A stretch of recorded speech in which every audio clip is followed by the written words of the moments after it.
Hello. Welcome to Article Club. This is the show where we choose a really great article and we talk about it. Yeah, baby. What are we going to talk about today, Allison? Well, lay it on me. This is a juicy one. This reminded me a little bit of the sugar article. Namely that like someone is going away and they acknowledge that there's like this sort of silliness and presumptiveness. But this article is about ayahuasca. Yes. Which I still try as I might, couldn't spell. Never. Could not spell. Could never. I'm like, where's the Y? I don't know. Yeah, no. So it's called The Pirates of Ayahuasca. In fact, can I just say, when you sent Please. this article to me in the headline, I at first didn't even recognize the word as ayahuasca. I was like, oh, I wonder what this is about. I needed the context clues, but here we are. So The Pirates of Ayahuasca, the subheader is The Shaman That Stole My Personality by this spicy writer, Sarah Miller. Who Spicy is a good word. Yeah, she's spicy. Yeah. So the premise of this article, I'll be honest, it starts a little heavy. Miller starts talking about how she's like got this disillusionment with society and how capitalism and the devastation of climate change and just like the future of fascism taking over like the government has made her really basically ultimately want to take her own life. Yeah, she says the 500-year death march of imperialism, and she sees it clearly. Exactly. In this way that's very, very heavy. Yeah, very heavy. And but her partner sends her kind of on a lark this podcast about ayahuasca, and as she later claims as her reason for trying ayahuasca, I'm suicidally depressed as a result of climate collapse, encroaching fascism, and my inability to do anything but be scared and feel generally bad. So she goes to this place in Peru to do a multi-day ayahuasca trip. That's sort of the general background of this piece. So similar to our Katie Weaver piece on sugar, she's like, I'm going to go away. And I will say she's extremely self-aware about it. She is like, she was like, I wasn't a drug addict, but I was aware of wanting to be fixed by a shaman and the humiliation of the shaman knowing. She's like talking about like, this is like sort of, this is like very white privilegey of like, I'm an American, I'm going to Latin America, South America to be healed, be fixed. But when she listens to this podcast, she like reaches out to the guy who recorded the podcast, who she knows through a friend of a friend. And she's like, you know, should I do this? And he's like, oh, you got to go. Like, here's the link to sign up, blah, blah, blah. And then basically begins this like crazy weaving story of her journey to ayahuasca. So we can jump in there. My favorite character in this whole story. Oh, yes.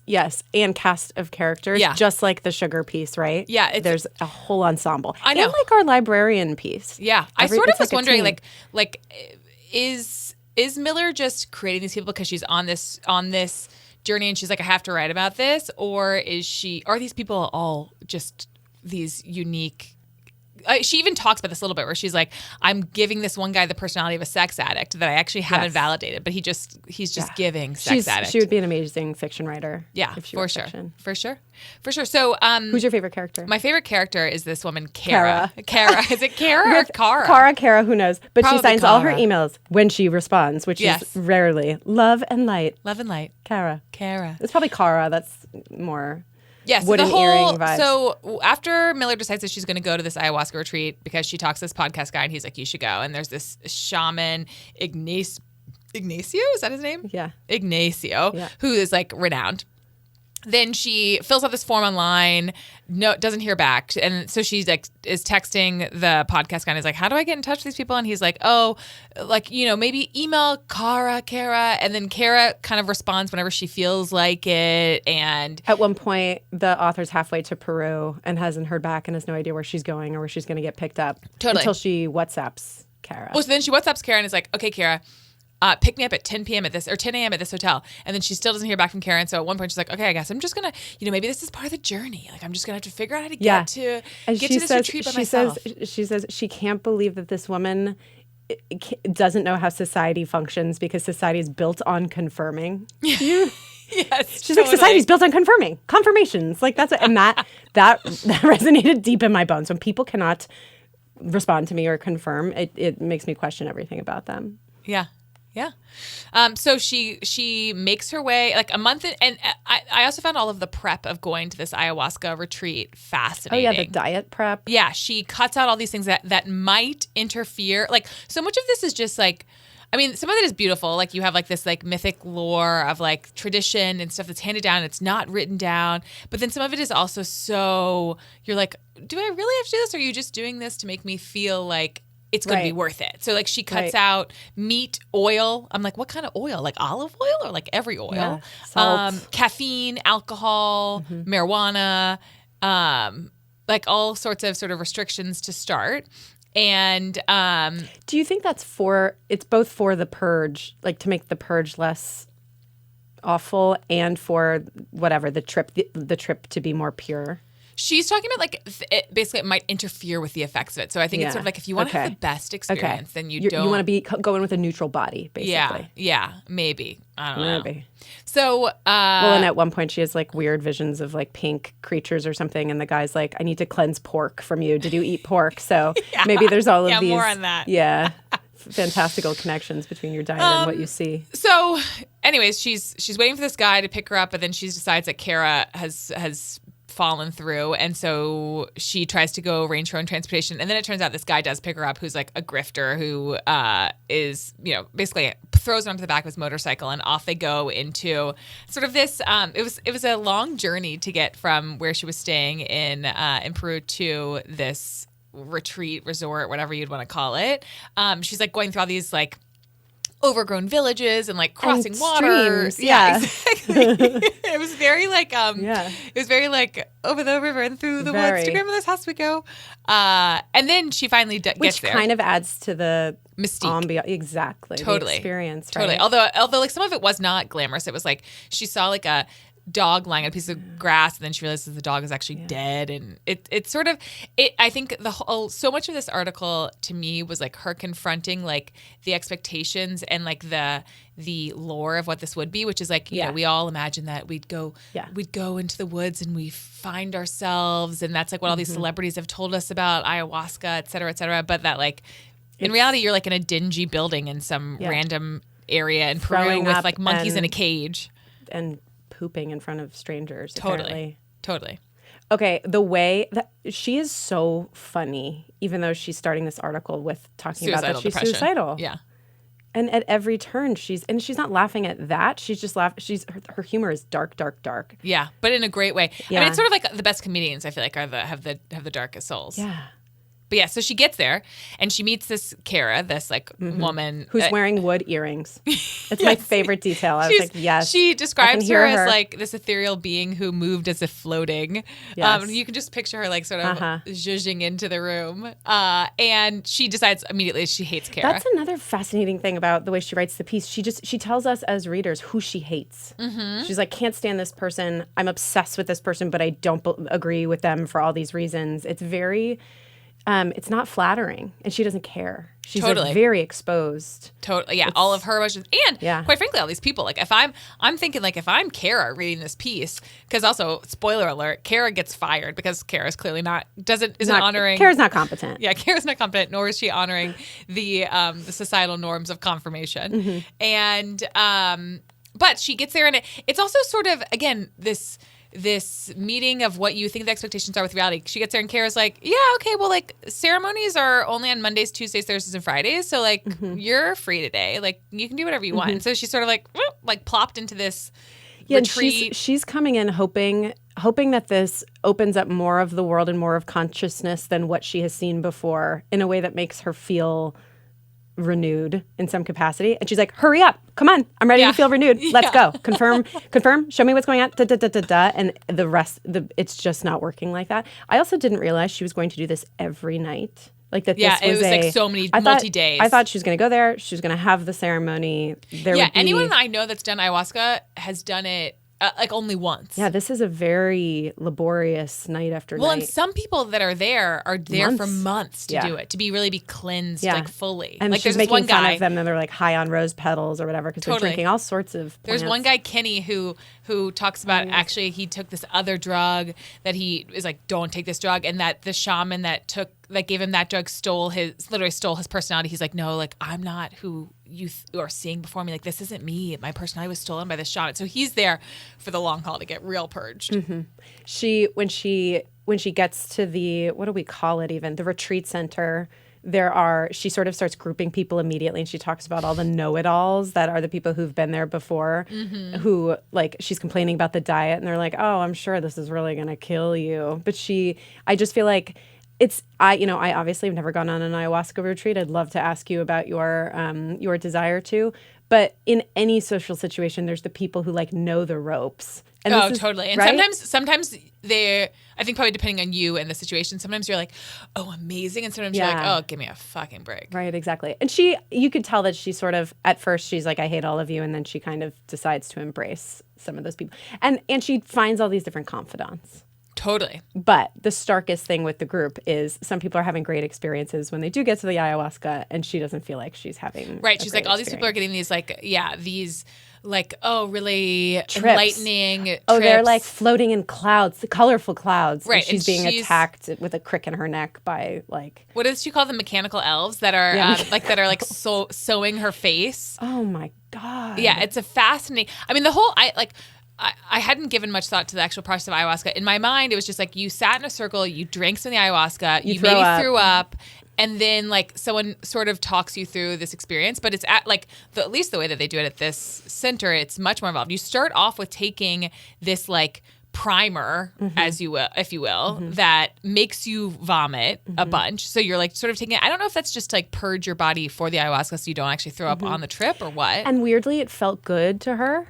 Yeah. Right. Yeah. She sort of liked it. Yeah, and then someone else came along to do it after, and she's like, this is good. And she was like, this guy's really fun to vomit with. Yeah. Right? It's so like weird. The bizarreness of all of it. So weird.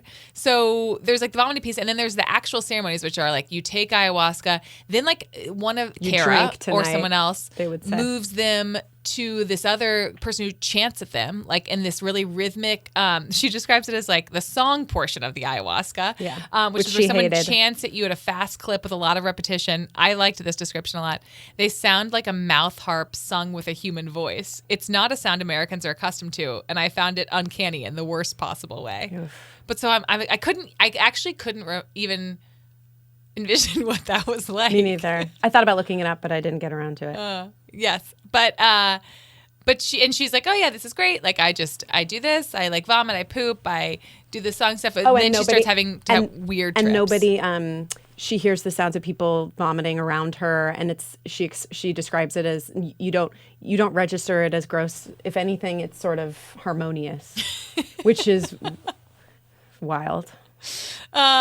And then she talks, like you were saying, her trips get worse and worse. Like the ayahuasca starts to taste worse and worse. Yeah. And her ceremonies get worse, and she like dreads them like so deeply. She doesn't actually, I feel like, talk about how long she was there. Like a week? Unclear.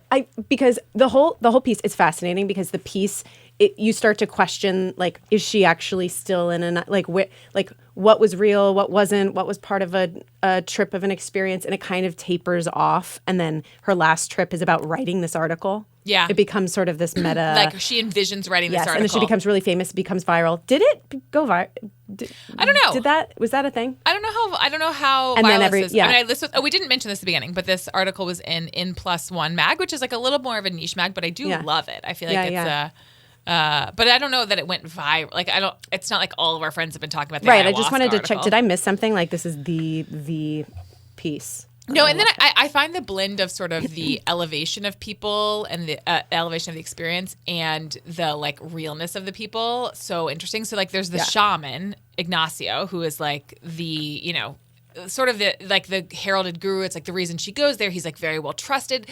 But then there are times where sort of like this guy feels like a snake oil, like seller, where he is, she has all this fear towards Ignacio, and then Kenny, the guy who got his personality stolen but by another shaman, like at one point Ignacio basically like is like, you're American, get out of here, like you can't be fixed, blah blah. And then at the end of the article, Kenny's like re-upping for another month because he's like, oh no, Ignacio says he can fix me now. Like, he also shuffles over in his Puma slides and takes a wad of cash from her. That's the first time we meet him. Right. So we're set up to think like this is a money-making enterprise. Of course it is. For sure. And Ignacio's got the cage of monkeys. They're not allowed to walk by his house in the retreat center. And she just says, sometimes we're walking and we're like, fuck, we're right in front of Ignacio's house. And there's some, like, she's following those crazy rules, even though she knows it's all crazy. Yeah, there's some sort of like elevated mysticism, but also like the reality is like he's just in like this other random room too. Yeah, but she's still, it's kind of sweet how she's still sort of holding out hope that he still has the keys to heal her. Yeah. And maybe he does. And maybe he does. And there is somebody else there, I forget what her name is, who keeps talking about Mother Ayahuasca will help you. Denise. It's okay. Denise. Wait, is Denise her soulmate? Yes. Yes. Okay. So she meets somebody who she says is her soulmate. The only problem is Denise works in the defense industry or just retired from the defense industry or something. Yeah, she worked for and like the author she worked is for like a Boeing clearly. I or love something. her in every capacity. We are like the best of friends, but I just she's can never forwarding the get military over industrial that. complex. Yeah. Yeah. Poor yeah, Denise. yeah. Poor She Denise. sounds like a real gem. Yeah. Yeah. But it is a and then there's again all these personalities that pop out, like in addition. So there was Kara, who she hated, but then Kara had this other counterpart, Maria, who is like this hot. She goes off in this whole paragraph about like how hot Maria was. She's like this sexy woman, and she's supposed to be guiding Miller on her trips, and she's like, oh my god, I can't. The first thing I thought when I saw Maria was like, someone gets to have sex with her. Yeah, like, and she couldn't possibly have her as her guide because right, because she'd see her pooping and vomiting and whatever. Yeah. There was this whole thread about Americans and travel abroad. There were some people who were doing sort of like, hey, we're going to do ayahuasca for a couple days, and then we're going to go see Machu Picchu, and then we're going to, like just part of this sort of tourism thing. Totally. She says, people being outed as Americans, I feel like is also so real. Whenever I travel, I want to feel like I'm a local, like I know what I'm doing. I never want to be outed as an American. And the thing that Americans love to do the most is look at other Americans and go, ugh. Yeah. Look at that loud, obnoxious totally. American. And she's doing exactly that. She's like, okay, who's here for the right reasons or the wrong reasons? Yeah, she's doing that in the Peruvian airport. And then, of course, Ignacio is like, these Americans, they have all their problems, they take all their drugs, and then they come here and expect us to heal them. Of course. she said, from what I've observed, an American may be many things to himself, but to everyone else, he will never be anything but American. And it's so true. Totally. Someone was telling me the other day, what people tell me and or what I hear in a podcast, and I'm not sure what's real anymore, but that Americans, when people ask, where are you from abroad? People always say, oh, California. Oh, States. really? And people hate that. People in the world are like, say America.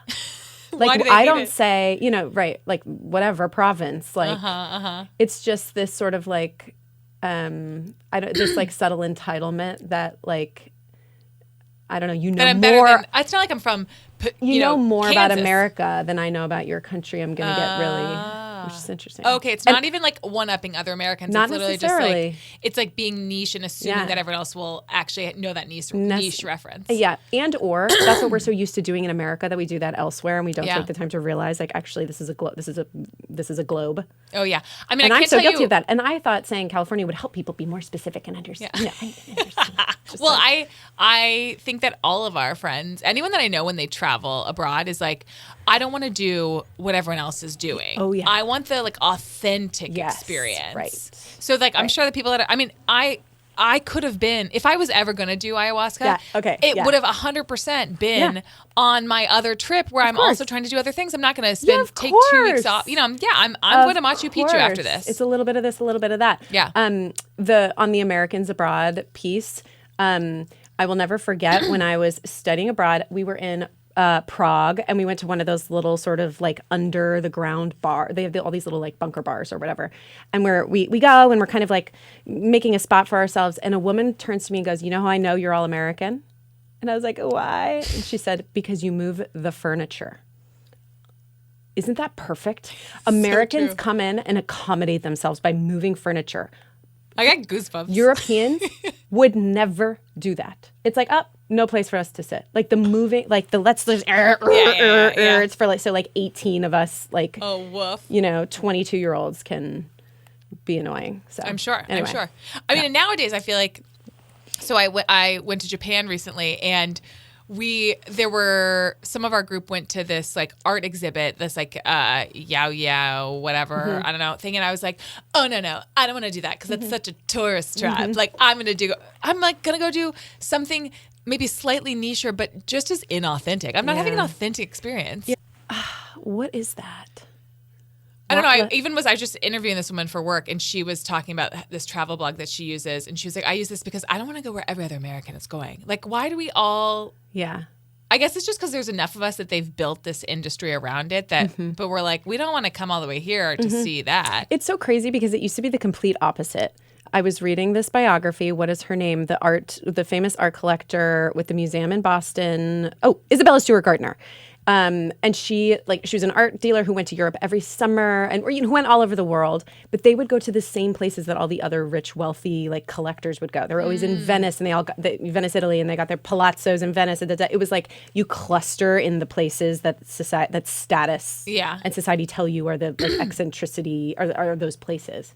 And now it feels like you see everybody's Instagram, you see everybody going to the same things. You want to find sort of like a authentic experience.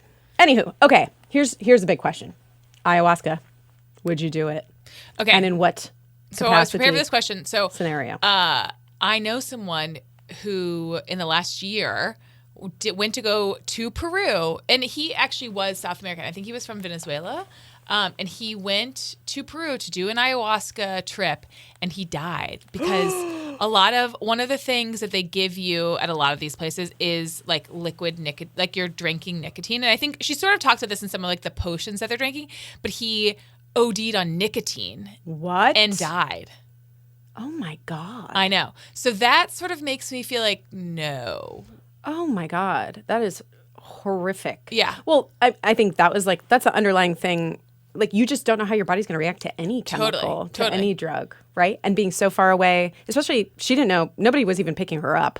She didn't know where she was going. Right. Anybody there. But I guess hers was sort of like, I'm at the end of my rope, so like, this is... Totally, I totally get that. Yeah. But, okay. But if you hadn't heard that story... Maybe, like people... So I did a lot of research on ayahuasca, which is like called DMT. Which I don't think she doesn't really go that much into the science of this. She kind of is flippant about, it's basically just DMT and blah, blah, blah at the beginning. But there's some pieces of it that would make me want to try it. Especially like there actually is a lot of clinical data that like shows that participants who did it had like better improved emotional regulation, like higher capacities for mindfulness, and like those things were lasting for a long period of time. And Michael Pollan has done it, although that was like the one drug he didn't like when he sort of did a lot of mind-altering drugs. How to change your mind.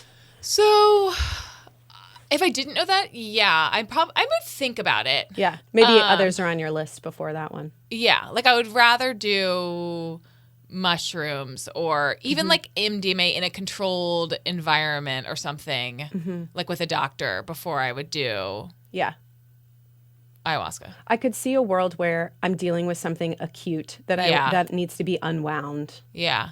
And if I've tried other things, If I had tried other things, like if I had a real trauma or a real like thing that I couldn't seemingly get over, and I'd done like EMDR, like all the rapid eye movement, I'd done all these things and it hadn't worked. Even then, I would want to go to like a hospital. You know what I mean? And I know it takes away. So it's not authentic. This is a terrifying. I would feel so unsafe in every part of this. Oh, for experience. Sure.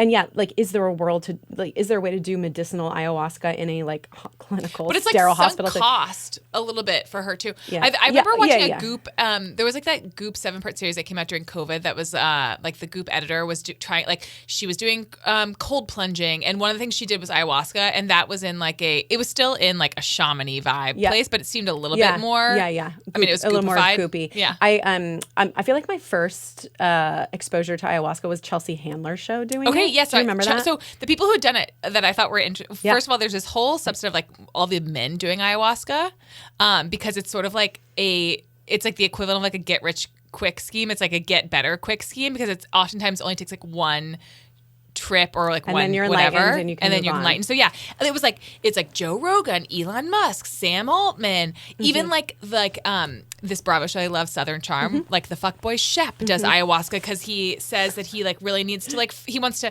deal with his excessive drinking and belligerent behavior. But yeah, Lindsay Lohan said it changed her life. Chelsea Handler, same thing. Yeah. When did you see it on Chelsea Handler? She had some sort of she did it on TV. She filmed the whole thing. Oh whoa. Yeah, like her vomiting, her sweating, her like tripping, like all of it. She had some crazy show. Which it was pretty ballsy at the time. Okay, so would you do it? No. I would not do it. I am intrigued by understanding what other consciousnesses exist. Like the expansion. I read Michael Pollan's book, How to Change Your Mind, the expansiveness of the human brain, and it fascinates me that we're only tapping into a small part of that. I think psilocybin is interesting. I think there are potentially ways to sort of tap into that would, for me, it's more about curiosity than healing, and this feels like a healing thing. Yeah. Who knows? That could change, but in this context, oh my God, everything about this freaks me out. Oh, okay. I had another question for you. Please. This 500-year death march of doom that she feels so acutely. Yeah.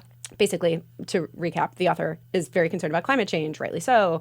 Very concerned about, like capitalism. Very concerned about AI, everything, fascism. But feels the weight of that so personally heavily. And I wanted to ask you, do you feel the weight of things like that personally? No. And then, do you have anyone else in your life who does? Because I don't either. Like, I can't imagine being burdened by these things that we cannot. Well, we can control, our own choices, but like we largely can't control a lot of things. That would be so debilitating.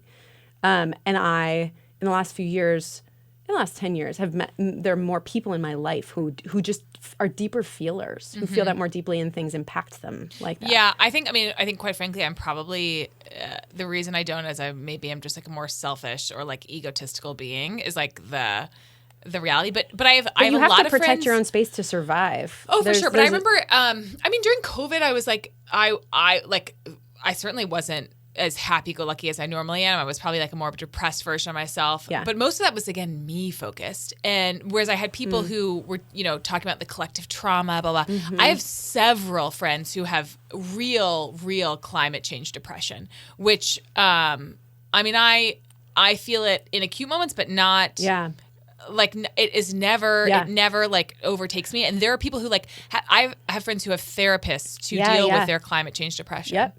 Do they have, do you think it's a personality type? Do you think it's nature nurture? Do you think it's a diffusion of sibling? Like what makes you have this? Yeah. I actually don't think it's sibling. So I think that would make me say it's more maybe some nature, but like a lot of nurture because I feel like the friends that have, I'm just thinking specifically about the climate change one, I feel like it's because they've centered climate change as part of their studies, or so like maybe they know more. Like honestly, like maybe this is an ignorance is bliss or they're scenario. if it was part of their studies, they're in a community. Yeah, so it feels more. Part of the discourse every day. Part of the discourse, exactly. I feel like the people who feel the weight of these problems in my life are deep feelers. Yeah, just deeper empaths in general, and probably deep feelers about a lot of different things. But it's just been interesting for me to see like the diffusion of the barrier, because to me, I need to. I feel like I have enough to worry about, and I'm pretty good at blocking those things out. Call it selfish, but I feel for people who can't, what do you do if you can't just block it out? At the same time, if we all block it out, then the world's going to burn to hell. So thank goodness for the deep feelers. Yeah, although I don't actually know. I'd be curious if it actually translates to anything. To action. That's true. Well, she wrote, yeah, I know. Well, we got a piece from a deep feeler. Yeah. So I guess to take you all, not to spoiler alert the ending, but I don't really feel, I think that she leaves feeling, I guess I'd be curious to know where she is now. She leaves, I think, feeling like, okay, maybe I processed some stuff. My things were getting so bad. She sort of felt like, I think like her stuff was getting so bad that she was like, I don't really think this is helping me anymore, was like part of her decision to leave. Although I don't know how, again, it was unclear how long she planned to stayed, blah, blah. She talks about like, she's talking about like, I spent a half-month salary and met some awful people and a few good ones to discover a fact that I disclose with not a little embarrassment. Plants can communicate. Yeah. So like, I think she maybe like felt better connected with the world, with the earth. I actually don't. Well, I'd be curious if she's. Ayahuasca. She's drinking the plant and having this experience, but also in her last trip, plants started talking to her. It was like the earth. Yeah. I took it as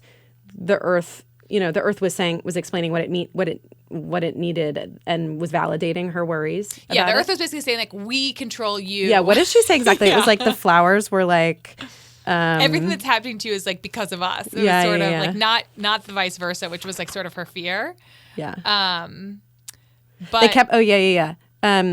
It appeared to me and talked to me with a mouth and everything and explained to me that plants ran the world. They kept the earth from blowing away, kept the sea from rushing headlong over the earth, made things cool. They were food. Plants were everything. You're not in charge, the plant said to me, as clearly as if it were a person. So maybe that you're not in charge. We are, like, it is the earth. What will be Like, will we'll be react. is a little bit of a comfort. But I don't think she meant to leave us in well, in and she says comfort. like I am still alive. So like there's that. Yeah. Oh God. I want to give her a hug. I know. She is fucking funny. Yeah, Sarah, Man. we want more of And your stuff. yeah, the best part, like I looked. I mean, she's got a generic name. Yeah. And there was she hasn't read anything else for N+1. So interesting. I'm All right. curious what's going on. We're gonna Sarah. follow you. Yeah. All right. Onward. It is time for our very special segment called "What's Blowing Up the Group Chat." What's blowing up the group chat? What's popping off? What's going on in your group chat, Allison? Okay, so on my side, one thing that is blowing up the group chat is actual offsites with your partner. Lord. So doing some like budgeting, doing some strategic planning. I got a template from one of my friends. No. Yes. So, which I think is kind of it's just an interesting. You know, it's like, what if we took a business lens to our It's so funny relationship? because I feel like one person in the partnership is into this idea and one is always not. Is that the case in yours? No, I actually think we're both Wow. into it. Okay. Yeah. Okay. Uh-huh.